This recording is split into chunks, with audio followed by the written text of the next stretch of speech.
Assalamualaikum warahmatullahi wabarakatuh. Perkenalkan, nama saya Muhammad Sulaudin Albatros dari kelas TI 0702 NIM 1020524.068. Saya akan mempresentasikan tentang tugas week 4 riset operasional tentang pemrograman dinamis deterministik. Pada slide ini dijelaskan mengenai state code problem, yaitu contoh kasus yang digunakan untuk memperkenalkan konsep dynamic programming dalam penelitian operasional. Cerita pada kasus ini menggambarkan seorang pencari keberuntungan dari Missouri yang ingin pergi ke California pada masa Gold Rush di abad ke-19. Pada masa itu, banyak orang berpindah ke California untuk mencari emas.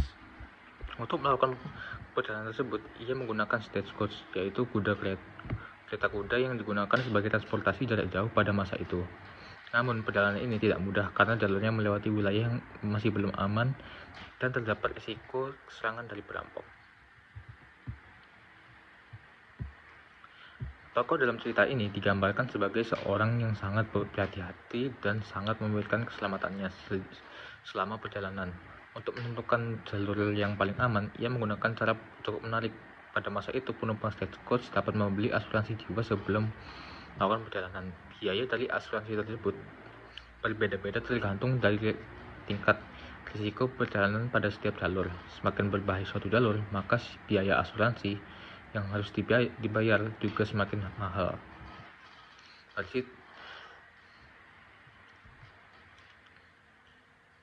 Dengan menggunakan informasi biaya ini, kita dapat menghitung total biaya dari berbagai kemungkinan rute perjalanan.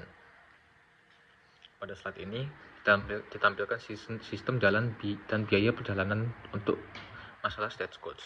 Diagram ini menunjukkan hubungan antara state serta biaya perjalanan dari satu state ke state lainnya. Setiap garis menghubungkan dua state menunjukkan adanya jalur perjalanan yang memungkinkan, sementara angka yang ada pada jalur tersebut menunjukkan biaya asuransi atau biaya risiko untuk perjalanan tersebut.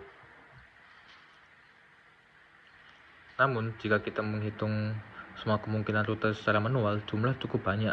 Dalam kasus ini terdapat sekitar 18 kemungkinan rute yang berbeda.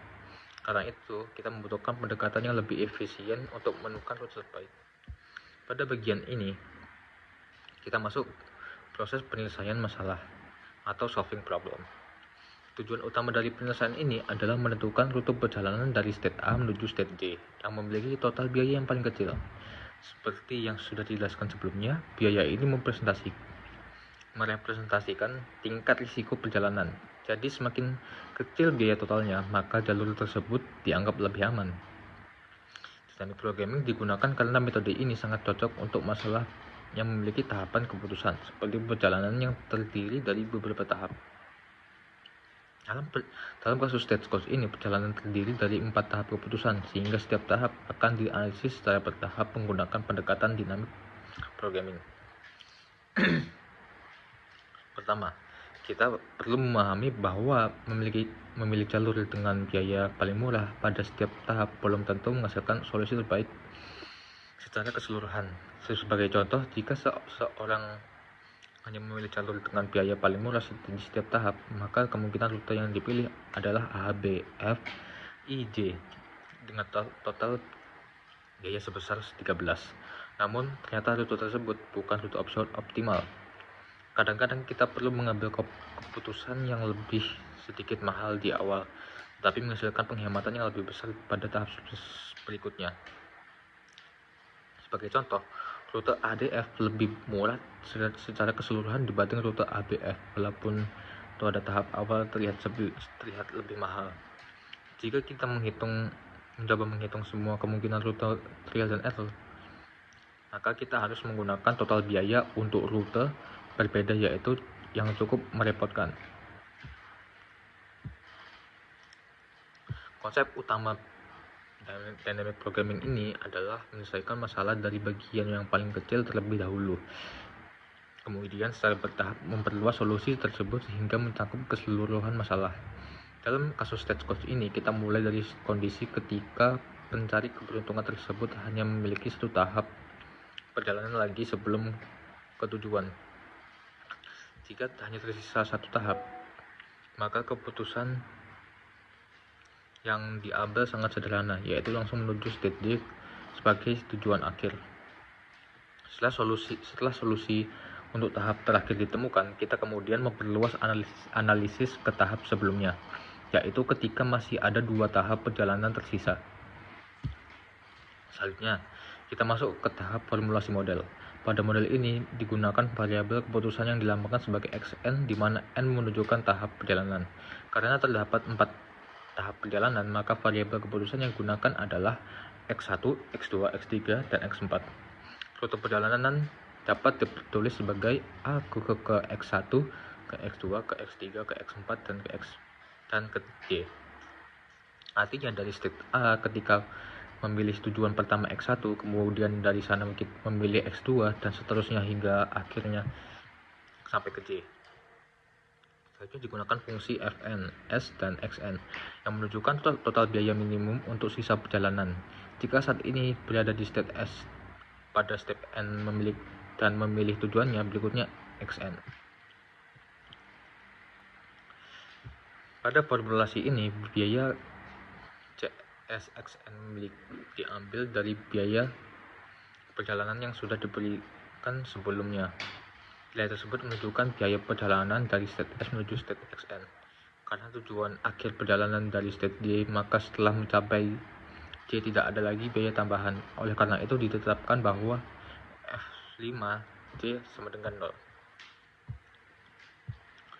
Pada tahap perhitungan kita memulai dari stage 4, yaitu ketika hanya tersisa satu tahap perjalanan lagi sebelum mencapai tujuan. Pada kondisi ini, pencari keberuntungan tersebut hanya perlu pergi dari state tempat ia berada langsung menuju state D. State yang memungkinkan pada tahap ini adalah H atau I. Karena hanya ada satu langkah yang tersisa, maka biaya minimum untuk tahap ini dengan biaya perjalanan dari state tersebut menuju D. Artinya biaya minimum dari state S pada tahap keempat sama dengan biaya langsung dari S menuju J. Selanjutnya kita masuk tahap stage 3, yaitu kondisi ketika masih ada 2 tahap perjalanan tersisa. Sebagai contoh, misal pencari keberuntungan berada di state F. Dari state F terdapat 2 pilihan, yaitu H atau I. Biaya perjalanan dari F ke H adalah 6, sedangkan F ke I adalah 3. Namun kita juga mempertimbangkan biaya dari tahap berikutnya menuju tujuan akhir. Jika memilih H, maka biaya tambahan dari H ke J adalah 3, sehingga total biaya menjadi 6 plus 3 sama dengan 9. Jika I, maka biaya tambahan dari I ke J adalah 4, sehingga total biaya menjadi 3 tambah 4 sama dengan 7. Karena 7 lebih kecil dari 9, maka pilihan terbaik adalah menuju I dengan total biaya minimum 7. Perhitungan yang sama juga dilakukan untuk state lainnya pada tahap yang sama, yaitu state E dan state G. Dengan menggunakan diagram dan tabel biaya, kita dapat menghitung total biaya untuk setiap kemungkinan seluruh state tersebut. Selanjutnya kita masuk stage 2, yaitu kondisi ketika masih ada 3 tahap perjalanan tersisa. Sebagai contoh, misalkan pencari keberuntungan berada di state C. Dari state C kita terdapat 3 pilihan berikutnya, yaitu E, F, dan atau G. Biaya perjalanan adalah C ke E adalah 3, C ke F adalah 2, C ke G adalah 4. Namun kita juga harus menambahkan biaya minimum dari tahap sebelumnya berikutnya yang sudah kita hitung sebelumnya pada tahap 3. Setelah dilakukan perhitungan, diperoleh bahwa biaya minimum dari state C menuju tujuan akhir adalah 7, dengan pilihan tujuan akhirnya adalah state E.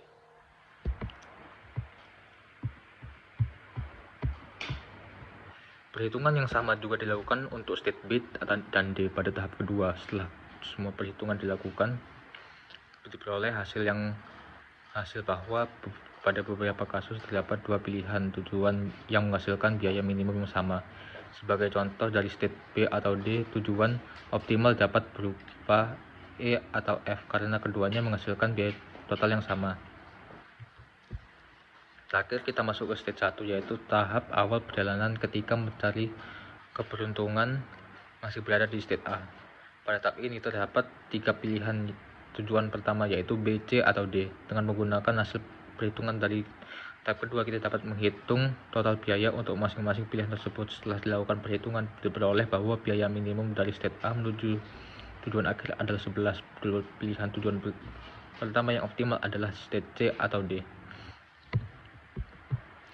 Dari seluruh perhitungan yang telah dilakukan, kita dapat menentukan rute optimal untuk perjalanan ini. Jika perjalanan ini dimulai dari A menuju D, maka rute paling optimal yang harus dilakukan adalah A ke C, ke E, ke H, ke C. Namun jika perjalanan dimulai dari A menuju D, maka terdapat dua kemungkinan optimal lainnya, yaitu A ke D, ke E, ke H, ke C, atau A ke D, ke F, ke I, ke J.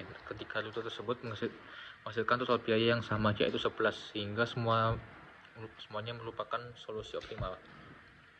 Sebagai beberapa kesimpulan, masalah stage coach ini menunjukkan bagaimana dinamik programming dapat digunakan untuk menyelesaikan masalah optimasi yang memiliki banyak tahapan keputusan, dengan memecahkan masalah menjadi beberapa tahap kecil dan menyelesaikan secara bertahap dari belakang ke depan. Kita dapat menemukan solusi optimal tanpa harus menghitung semua kemungkinan rute. Metode ini sangat berguna dalam berbagai bidang seperti transportasi, logistik, perencanaan produksi, dan manajemen operasi. Itu saja dari saya. Wassalamualaikum warahmatullahi wabarakatuh.